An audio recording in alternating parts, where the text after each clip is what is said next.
Hello and welcome to Starbound's second channel. My name is Gabriel the Bibi Capaldi and I'll be your narrator today.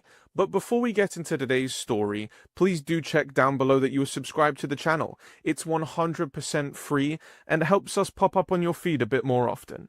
The Sol system is still blockaded, yet something is clearly wrong with the primitives from Earth, announced High Elder Solivar, a reptilian speaking from his chair at a circular table in a dark meeting room.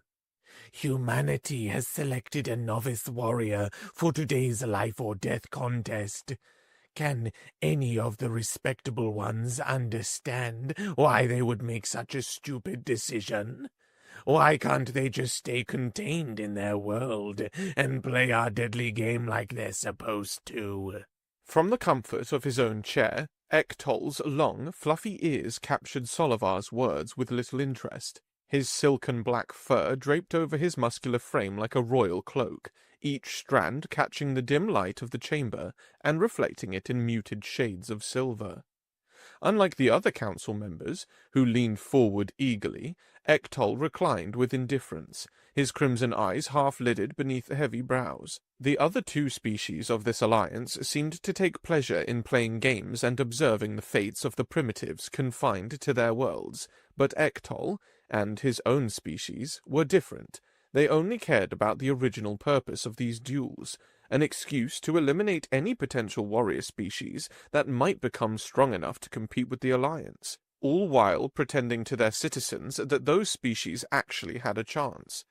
He personally found that ancient arrangement ridiculous. Their citizens might be entertained by the fights, their military might enjoy the pay from the decades-long blockades, and they might even feel better about themselves when a species lost and the joint power of their alliance was used to erase them from the galaxy. But deep down, they all knew those young species had no chance whatsoever to win, that the whole tournament was just a convoluted arrangement to exterminate the competition. Hypocrisy. The cold truth was that the number of victories of a primitive species didn't matter. The blockade would never end, and they would win a standard decade to prepare another champion. And usually that was all they did, stopping every scientific advance and focusing all their energy in producing another victory that would win them another standard decade. A poisonous cycle that would inevitably lead to their deaths. Ektol closed his red eyes, letting all discussion about the humans and their inexperienced recruit champion flow from Elder Solivar and Crinaro as he entered his inner world. At least in this place, the cold truth of the universe was accepted in its raw form. The universe was a dark forest, and any new civilization they found would just be erased in the worst way possible. A way that was long, convoluted, and that left a spark of hope alive in the core of those doomed primitives. Ektol, are you sleeping through this momentous occasion? Solivar's loud voice shattered Ektol's mental refuge, forcing his red eyes to snap open. His gaze landed on Solivar as the reptilian continued. How can you rest when the two fighters are about to enter the stage? Look.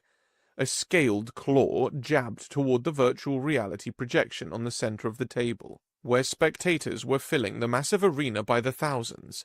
The projection was the result of sensory manipulation, not a hologram but a complete immersion that engaged all their neural pathways through their implanted translators. The roar of the crowd vibrated through the table's surface, creating a tactile sensation that complemented the visual spectacle. Ektol could almost smell the alien's sweat and excitement, a phantom sensory input that his brain constructed from memory. Crinaro, a Sargok with a transparent body that revealed living internal organs arranged inside him, joined Solivar's criticism. His voice was liquid and melodic, a clear contrast to Solivar's guttural bark. How can you be so uninterested in the fight of the first species that might force our hand? If they win for a sixth time, we may need to break our own rules and end this blockage with cleansing fire. Doesn't that concern you in the slightest? Through the translucent membrane of Krinaro's outer layer, complex circulatory systems carried numerous fluids throughout his body, creating patterns that shifted with his emotions, currently displaying a mixture of excitement and irritation as swirling amber eddies. His three-lobed brain activated under the skull, the subtle movements visible even from across the table. Ektol straightened in his chair, the plush material yielding with a soft creak. His ears flicked forward in annoyance, and he replied to both at once, his voice a deep rumble that seemed to emanate from the very center of his chest. We should have done away with this charade a long time ago, and just eliminated any species we find without even informing our citizens. This tournament is nothing but theatre designed to make us feel better about the cleansing. We should forget the blockade and attack in secret. Solivar's scales shifted color, darkening from their usual emerald to a deep forest green, a sign of displeasure among his kind. The overlapping plates along his neck flared slightly, revealing the sensitive pink flesh beneath. Eliminating a species is a resource-intensive process, Ektol. You know it's impossible to do in secret. The energy residue alone would be detected by civilian vessels. And my people love the tournament, Krynaro added, the amber swells in his body accelerating their dance. We would have civil unrest if it were cancelled. The entertainment value cannot be discounted. It keeps the population satisfied with the status quo. The three fell silent, their attention drawn to the virtual 3D display in the center of the table. Both the scaled reptilian and the transparent Sargok leaned forward, their focus intense on the artificial reality that existed only through their implant translators. The sensory feed bypassed their natural receptors, creating a perfect illusion of presence within the area. The Galactic Colosseum was packed to capacity, a swirling mass of bodies from across the galaxy. The crowd's composition somewhat matched the atmosphere of their little room. Almost all spectators were from Solivar and Krynaro species.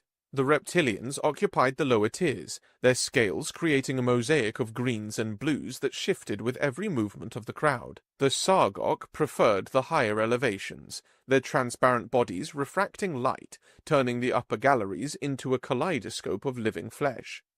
Ektol's people, with their thick black fur and statuesque builds, were present only as a small delegation in one of the mid-level boxes. Unlike the others, they didn't cheer or wave banners. They sat with the same detached observation that Ektol himself displayed, as if attending not out of enjoyment but obligation. Your people always seem so dour at these events, Solivar remarked, his pupilless yellow eyes narrowing. Yet I've noticed they've become quite engaged once the actual combat begins. They appreciate the martial aspects, if not the spectacle, Krynaro agreed, a wave of satisfaction crossing his transparent form. Everyone enjoys violence when it's sanctioned and structured. It's in the nature of all sentient beings. Ektol didn't dignify the comments with a response, his crimson eyes fixed on the arena floor as it transformed from a plain circle to an intricate battlefield. Terrain features rose from the ground, jagged rocks, shallow pools of liquid, and elevated platforms that offered tactical advantages to those quick enough to claim them.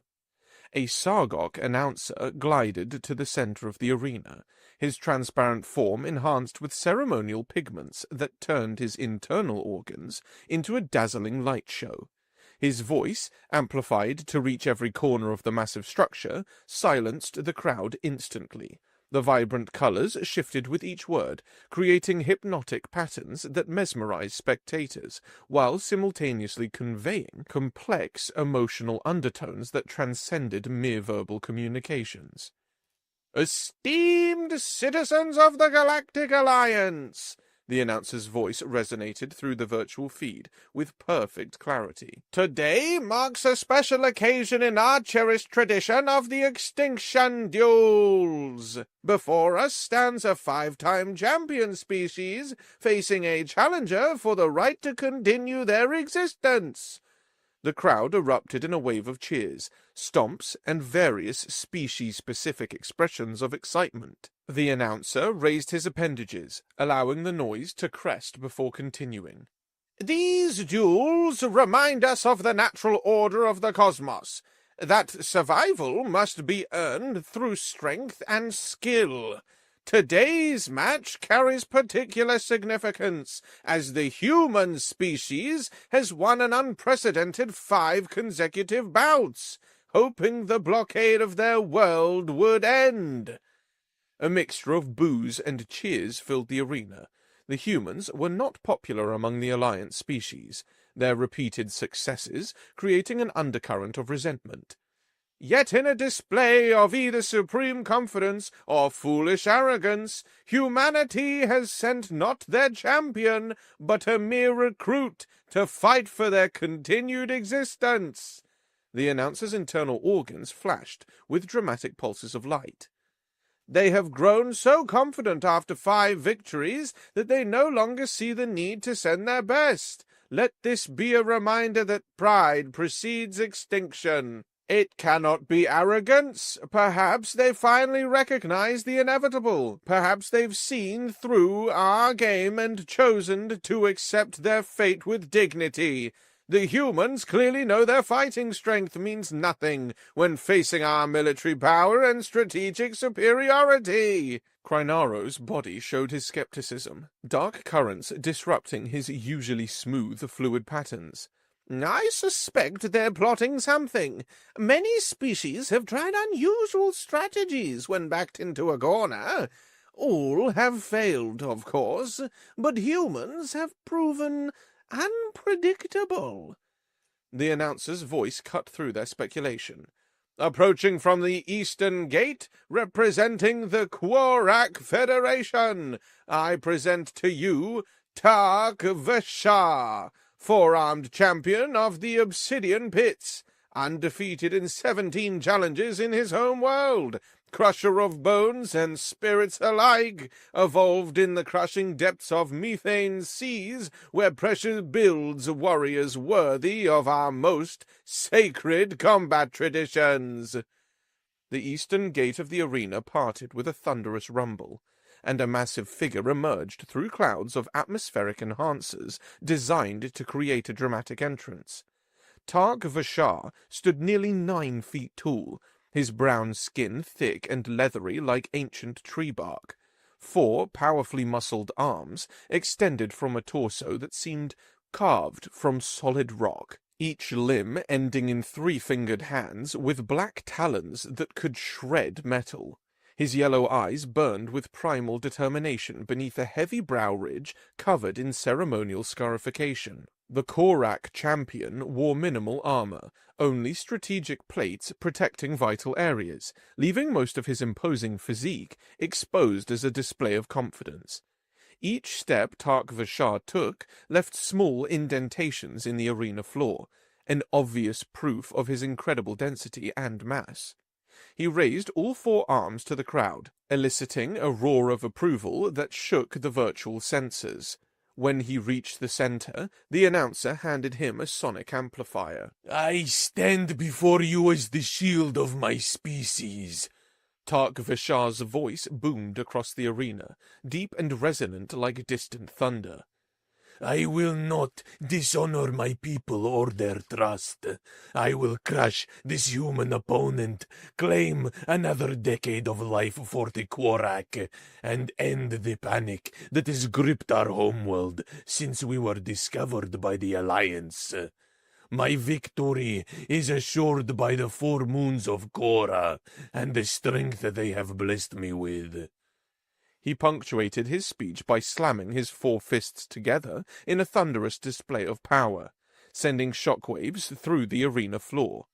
The crowd responded with deafening approval, particularly the reptilian sections, who appreciated displays of raw strength. And now, the announcer continued after the noise subsided, approaching from the Western Gate, representing the planet Earth and its single colony on their moon, the human contestant. The Western Gate slid open with considerably less fanfare than its counterpart. The figure that emerged caused a wave of murmurs to sweep through the crowd. Unlike the massive Korak or the previous human champions, who had all been specimens of peak physical conditioning, this human was lean and unremarkable. Of average height for their species, perhaps 5.5 feet tall, with a build that suggested some athletic training but nothing extraordinary. Brown hair cut in a utilitarian style framed a face that appeared young even by human standards. The contestant wore a simple grey uniform with blue accents, the standard garb of a training recruit rather than the specialized combat gear of a veteran warrior. The contrast between this human and humanity's previous champions was impossible to ignore. Where those champions had exuded confidence and martial prowess, this one walked with a quiet, almost reluctant gait. The crowd fell into a stunned silence, then erupted in jeers and mockery. When the human reached the center and was handed the sonic amplifier, the spectators quieted, curious despite their disdain. Everyone expected the typical human bravado, the speeches about determination and the indomitable human spirit that had characterized previous contests. Instead, the human looked directly into the yellow eyes of Tark Vashar. There was no fear in the human's gaze, but something far more unexpected. Compassion. When the human spoke, the voice was clear and unwavering. I'm, sorry your species was found by the Alliance and forced into this fight. I wish things could be different. That was all. No grand declarations, no promises of war, no appeal to the crowd, just a few words that fell like stones into still water.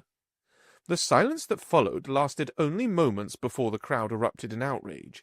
This wasn't the entertainment they had come for. Objects began flying toward the arena floor, food containers, program materials, and other detritus raining down in the display of a collective disappointment. In their observation room, the 3 Alliance leaders stared at the virtual projection with varying degrees of surprise. "What kind of speech was that?" Solivar hissed, his scales rippling with confusion. "Previous human champions gave rousing addresses about courage and human spirit. They played to the crowd, even as they surely knew their species was doomed in the long run." "Perhaps they've finally broken," Krynaro suggested, dark currents of suspicion swirling through his transparent form. 5 victories might have shown them the futility of their situation. They win a decade. They must fight again, perpetually. Ektol's ears twitched forward, his full attention engaged for the first time. "Or perhaps they're plotting something." His voice was so low that his colleagues had to lean in to hear him over the crowd's continuing disapproval. "What other way could there possibly be?" Solivar scoffed, but a note of uncertainty had crept into his tone. "Nothing they can do can provide them with any chance against us." In the arena, the announcer had finally managed to restore order, his amplified voice cutting through the chaos. "Citizens of the Alliance! The time for words has ended. Now we witness the true test. As always, combat that will determine the fate of an entire species." The virtual projection zoomed in on the center of the arena, where Tark Vashar towered over the human recruit. The Korak's 4 arms flexed in anticipation, muscles tense beneath his brown hide. The human stood still, making no move to adopt a fighting stance or to retreat to a more advantageous position among the terrain features. "Contestants, to your positions!" the announcer commanded, floating backward to the edge of the combat zone. "The 16th extinction duel of the Alliance will commence in 3! Tark Vashar spread his forearms wide, each hand curling into a lethal fist. 2! The human remained motionless, eyes still fixed on the Korak's face. 1! The crowd leaned forward as one entity, a collective breath held in anticipation. Fight! The Korak champion lunged forward with surprising speed for his size, all four arms moving in a coordinated attack pattern that had likely felled countless opponents in the obsidian pits of his homeworld. His yellow eyes blazed with the certainty of imminent victory. The human didn't move. The Korak champion's four fists sliced through empty air as the human recruit sidestepped with unexpected agility. It wasn't the graceful movement of a trained warrior, but something else entirely, the fluid motion of someone who had no intention of engaging in combat at all. Before Tark Vashar could reorient himself for another attack, the human did something no contestant in the history of the extinction duels had ever done. The recruit turned away from his opponent, facing the crowd directly. With a clear, unwavering voice that carried throughout the arena without the need for amplification, he announced, "I forfeit this match. The Korak champion is the winner." Absolute silence descended upon the arena. The crowd, moments ago a roiling sea of excitement, froze in collective bewilderment. In the private observation room, the three Alliance leaders stared at the projection, equally stunned. Ektol's ears moved forward, his crimson eyes widening. Solivar's scales shifted to a pale, almost colorless shade, the reptilian equivalent of shocked disbelief. Krynaro's transparent form became utterly still, the flowing patterns within him momentarily suspended as if time itself had stopped. Did he just... Solivar couldn't even complete the question. In the arena, the Korak champion lowered his arms, confusion evident in his yellow eyes. He looked to the announcer for guidance, but the Sargok official appeared equally perplexed, his translucent body cycling through a kaleidoscope of conflicting color patterns. There was no protocol for this scenario. In the centuries that the extinction duels had been conducted, no species had ever voluntarily forfeited. It was unimaginable that any sentient race would willingly accept defeat and subsequent destruction. The concept ran counter to the very biological imperative of survival that the duels exploited. The silence stretched for what seemed like eternity before the announcer finally glided forward, his voice lacking its usual bombastic confidence. "Citizens of the Alliance, we are experiencing an unprecedented situation. I must consult the ancient rules." He gestured frantically to the arena guards, who immediately moved to form a barrier between the crowd and the dueling floor. "Please remain calm while we determine the proper procedure." The crowd began to stir, murmurs of confusion rippling through the assembled species. The guards, imposing figures from all three Alliance races, took up positions around the perimeter, their weapons not yet drawn but visibly ready. The atmosphere in the arena had transformed from entertainment to something tense and potentially volatile. In their private chamber, the leader's virtual display shifted as an overlay appeared, an incoming communication from the arena's announcer. The three exchanged knowing glances. Under normal circumstances, their involvement would be limited to ceremonial observation. Direct intervention was exceptionally rare, reserved for situations that threatened the carefully constructed illusion of fairness that maintained social order. Ektol leaned forward, his black fur bristling with tension. "We need to address this immediately." The announcer's transparent form materialized in their virtual space, his usual confident bearing replaced by panic. "Esteemed leaders, forgive the interruption, but we have no precedent for this situation. The human has forfeited, but the rules make no provision for voluntary surrender. The crowd is growing restless, and I fear we may have a riot if clear direction isn't provided soon." Solivar's scales darkened with irritation. Could this be deliberate sabotage? Perhaps the humans realized their defeat was inevitable and chose this method to damage our social control systems out of spite. "A final act of defiance," Krynaro agreed, dark currents swirling through his transparent form. They sacrifice themselves, but undermine the spectacle that keeps our populations compliant. Ektol's crimson eyes narrowed, his analytical mind already several steps ahead of his colleagues. The damage is already done, he stated flatly. We should proceed as we always have with defeated species. Give the humans the standard loser's speech, but with one difference. Have the surviving champion deliver it himself, rather than an alliance representative. Solivar nodded, his scales shifting back to their normal emerald hue. Yes, that would help maintain some semblance of normalcy. The public will accept it if the winner and the loser speaks the traditional words. It preserves the core ritual while adapting to these unusual circumstances, Krynaro concurred, the fluid patterns within him stabilizing into more organized flows. The spectacle continues, albeit in a modified form.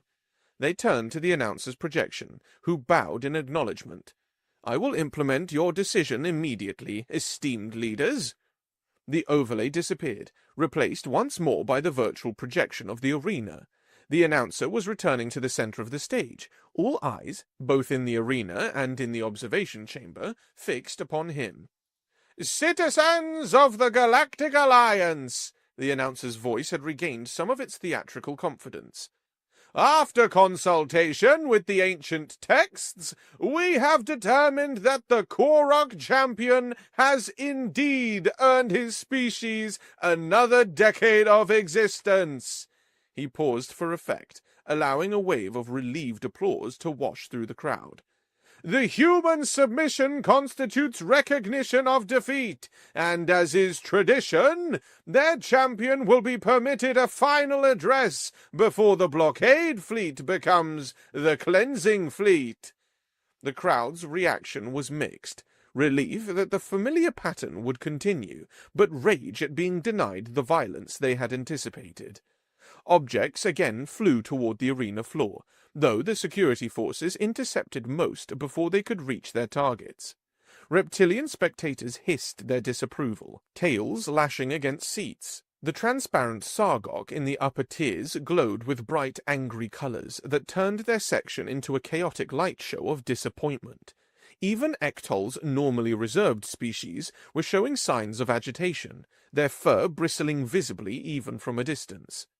In the center of the arena, Tark Vashar fell to his knees, all four arms spread wide in an expression of gratitude.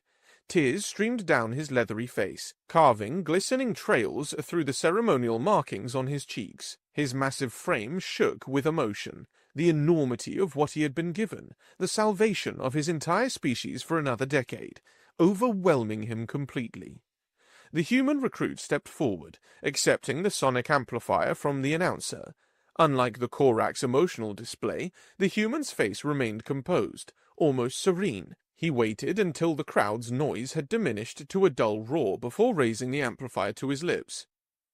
"Humanity is lost," he began simply. The arena fell silent, the unexpected candor of the statement catching the audience off guard. After a long pause, during which only scattered boos could be heard, he continued. "But we didn't lose today. We lost the moment we were found by your evil alliance." The words lingered in the air, an open acknowledgement of what was rarely spoken aloud. In their observation chamber, Ektol exchanged glances with his colleagues. The human was stating what every subjugated species surely knew, but never dared articulate publicly. That the extinction duels were rigged from the start, designed not to give young species a chance, but to eliminate them with a veneer of legitimacy. The human's voice drew their attention back to the projection. "I want to tell you a secret," he continued, his voice gaining strength. "Humanity wasn't planning to send anyone to this duel. We knew it would be a useless sacrifice, as our champion had no chance of returning alive. But I couldn't allow all of you to exist without hearing the truth from your leaders. So, I volunteered my life for this speech. You better listen carefully to what I have to say." In their private chamber, the three leaders exchanged concerned glances. Should we cut him off? Solovar hissed, his scales oscillating between green and black with agitation. Krynaro's transparent form rippled with uncertainty. That might cause more damage. The crowd is already on edge. Silencing him now would only confirm his accusations. Let him speak, Ektol said quietly. The damage is contained to this single event. On the arena floor, the human continued. Humanity never truly believed winning these duels would save us. We understood that from the moment first contact happened, approximately 5 decades ago. Our greatest minds, in a worldwide effort, concluded we had no chance of winning by playing by the Alliance's rules. We also determined that producing weapons that could give us a fighting chance would be impossible within decades. We would need a few centuries. In the observation chamber, the council members exchanged glances of relief. This was nothing they didn't already know. On a galactic scale, a few decades meant nothing at all.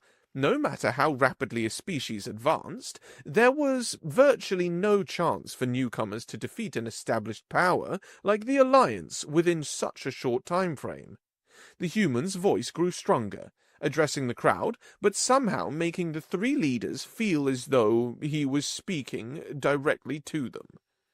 Despite these odds, we did not give up. We devised a plan with a small chance of success that required us to play the Alliance's sick game, temporarily. We needed to win enough time to construct something while the galaxy thought we were focusing solely on these fights. Solovar and Krynaro exchanged worried glances, while Ektol's ears flattened against his skull, a sign of heightened alertness among his kind. At this very moment, the human announced, his voice ringing through the arena, humanity has launched thousands of ships simultaneously from hidden facilities across our system. These vessels are scattering in different directions across the galaxy, carrying human populations from Earth and our colonies. Alongside them, we've launched many more uncrewed decoys that will ensure at least some of our ships can break through your encirclement of the solar system and disappear into the vast wilderness of the galaxy. Ektol slammed his fist onto the table in disbelief, a sentiment reflected in the faces of his colleagues. Verify this immediately, Solovar barked into the air, the command automatically routed to Alliance military channels. Within moments, tactical overlays began appearing around their virtual display, showing the Sol system in chaos. Alliance blockade ships were indeed struggling to contain a swarm of vessels erupting from not just Earth, but seemingly every planet, moon, and asteroid in the system. Most were small, fast, and practically unarmed. Not warships, but escape craft designed for evasion rather than combat. The tactical display showed thousands of heat signatures blossoming like a sudden supernova across the entire system, overwhelming the careful blockade that had been maintained for decades. Alliance military commanders were frantically requesting instructions. Their usual measured communications now hurried and disorganized as the carefully constructed containment dissolved into chaos. How did they conceal this? Krynaro demanded, his transparent form pulsing with agitation. Our surveillance was comprehensive. Underground facilities, Ektol muttered, his analytical mind piecing together the strategy. Distributed manufacturing, compartmentalized knowledge. They've been preparing for this since their first victory, perhaps even before. The ships must be intercepted, Solovar hissed, his claws digging into the table. All of them. There are too many, Ektol observed, studying the tactical displays. And they're using the primitive FTL. Some will escape, perhaps many. The 3 leaders were so engrossed in their crisis that they momentarily forgot about the human champion still addressing the crowd. When they returned their attention to the main projection, the recruit was nearing the end of his speech. Unfortunately, you will still live long lives, he was saying, his voice calm despite the gravity of his words. You need not worry about being killed in your sleep. Humanity will hide in many new worlds where we can never be found. But know this, we will lay low and gather strength." The human turned slowly, his gaze seeming to find the hidden observation cameras, and through them, the three Alliance leaders themselves. "Unlike you, we will hold no tournaments in the future. When we return, our attack will be singular. It will show no mercy and leave no chance for hope. One day, we will grow strong enough to take this galaxy from your dark forest and transform it into something better." "Enough!" Solivar roared, his scales nearly black with rage. "Execute him immediately!" The command was relayed instantly to the arena guards, who surged forward, weapons drawn. The human made no move to resist as they surrounded him, forming a circle of gleaming armor and leveled weapons. But before they could strike, he raised his voice one final time, ensuring his last words would echo throughout the arena and beyond. "Remember this day! Remember that you were warned. Unlike you, we will not play games with extinction. We will not offer false hope or staged combat. When humanity returns from the darkness you forced us into, we will come as a cleansing fire. And on that day, there will be no duels, no champions, no spectacles, only quick and final justice." The guards closed in, their weapons glowing with lethal energy. The human stood tall, facing his end with the same calm determination he had shown throughout. His final expression was not one of fear or defiance, but something the observers found far more disturbing. The serene smile of someone who knew that even in death they had accomplished their purpose. In their private chamber, the three Alliance leaders watched in silence as the human was executed. The crowd's reaction was muted, confused, the usual bloodthirsty satisfaction of the duels replaced by an unsettling uncertainty. "This changes nothing," Solivar declared, but his voice lacked conviction. "A primitive species scattering like vermin across the galaxy means nothing. We will hunt them down, eventually." "Of course," Krynaro agreed, though the patterns within his transparent form betrayed his unease. "They have no technology to threaten us. This is merely an inconvenience." Only Ektol remained silent, his crimson eyes fixed on the fading tactical displays that showed human vessels disappearing into the depths of space, heading in all directions, some already beyond tracking range. His long ears lay flat against his skull as a realization formed in his mind. For the first time in many millennia, a new variable had been introduced into the carefully managed equilibrium of the Alliance's dominance.